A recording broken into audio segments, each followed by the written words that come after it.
Examples in the revisiting the operations on polynomial functions. The first example na ipakikita ko po ay ang addition of polynomials. So, sa pag-add po ng polynomials, you need to align the similar terms and you will apply the addition of integers in the numerical coefficient. And sinasabi ko din to sa mga previous student ko na you write into descending order. So, yung pinakamataas na power, yun yung una nating isusulat pa baba. So, as you can see, on the first given of polynomials, 3x raised to 4 minus 2 plus 8x squared, una pong isulat natin is yung 3x raised to 4. Let's write it in, followed by the 8x squared, and then yung negative 2. And then, for the next given, i-align lang po natin. So, itong 6x squared na yan, dito natin ilagay. And since wala siyang sign sa unahan, it is considered a positive value or positive 6x squared. And then, yung 4, that is positive. So, dito yan sa constant term. And then, yung negative 7x raised to 4 ay isusulat natin sa tapat ni 3x raised to 4 because they are the similar term. And then, that's the time you will apply the addition of integers in the numerical coefficient. And again, hindi po tayo mag-a-add ng exponents ng ating variable because the operation is just addition. Hindi ina-apply po ang pag-a-add ng exponent in the product rule o sa multiplication. So, we could start at the end or at the last term, pero pwede din namang dito sa umpisa. Okay? Kasi wala naman tayong carry over to the next term. And pwede din naman dito tayo mag-start. So, adding 3x raised to 4 with negative 7x raised to 4, that will give us negative 4x raised to 4. And then, this will become 14x squared.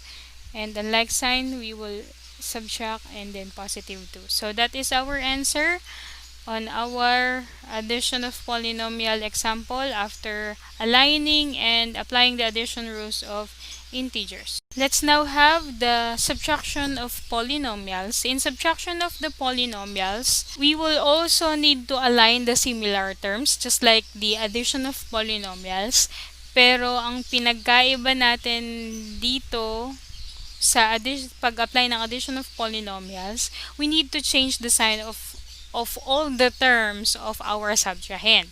This is our minuend, which is yung unang given, and then minus yung pangalawang given, that will be your subtrahend.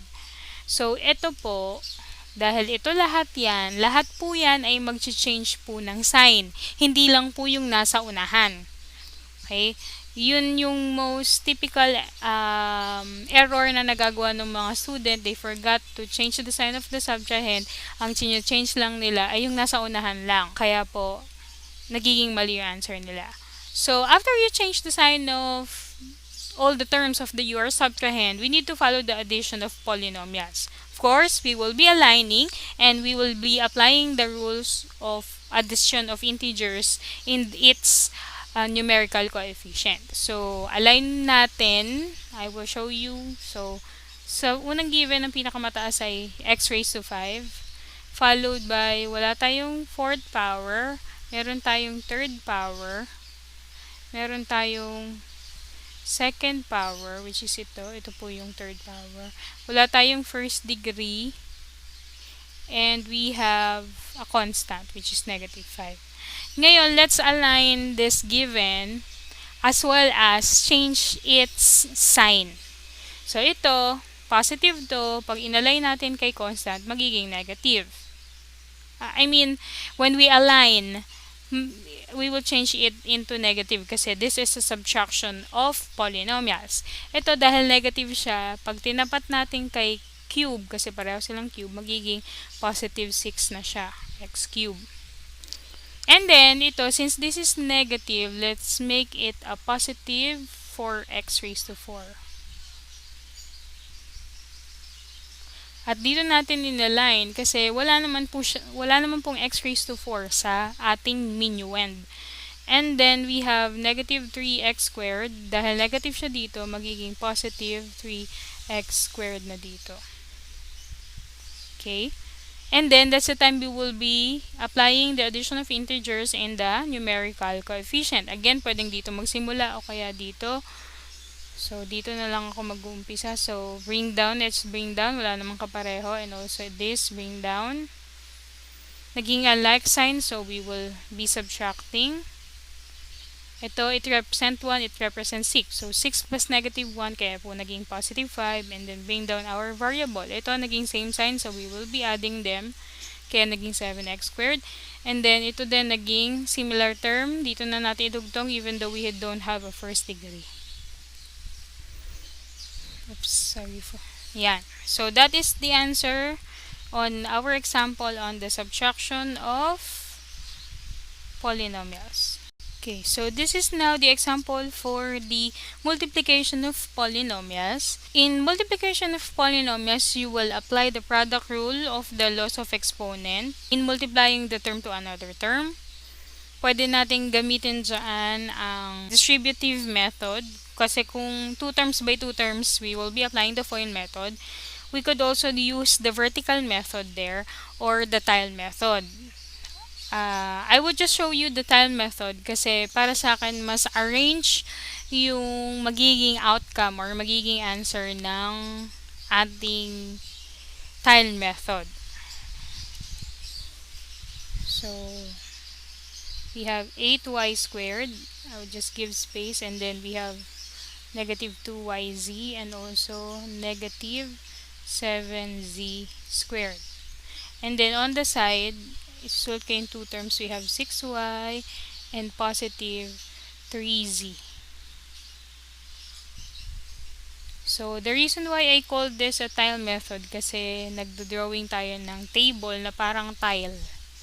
So, this is 3 by 2. Sa mga old student ko, alam na nila to kasi that is how I presented the special products on their lesson nung nasa grade 8 sila. Okay, so let's multiply first these 6y and 8y squared, that is 48y cubed. And then let's multiply this and this para dito isulat. So 6y times negative 2yz will give us negative 12y squared z. Ito naman, and then ito, we have 6y times negative 7z squared. We have negative 42y z squared. And then next is 8y squared times 3z will give us 24y squared z.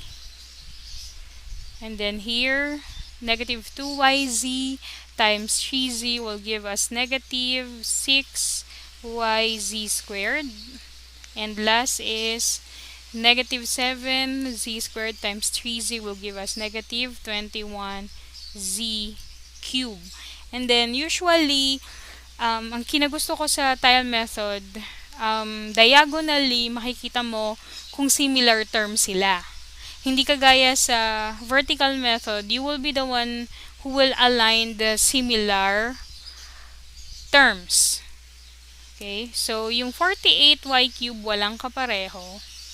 So we will just be writing 48y cubed. And then ito po yung naging magkapareho. So that is negative 12y squared z and 24y squared z. They are unlike signs, so we will be subtracting them. So that is positive 12y squared z dahil mas mataas si positive 12 so positive 24 kay negative 12. I mean, their absolute value, 24 is greater than negative, than 12. And then, dito naman, ito naman yung naging similar term, which is pareho silang yz squared. And dahil same sign sila, we will be adding them. So that is negative 48yz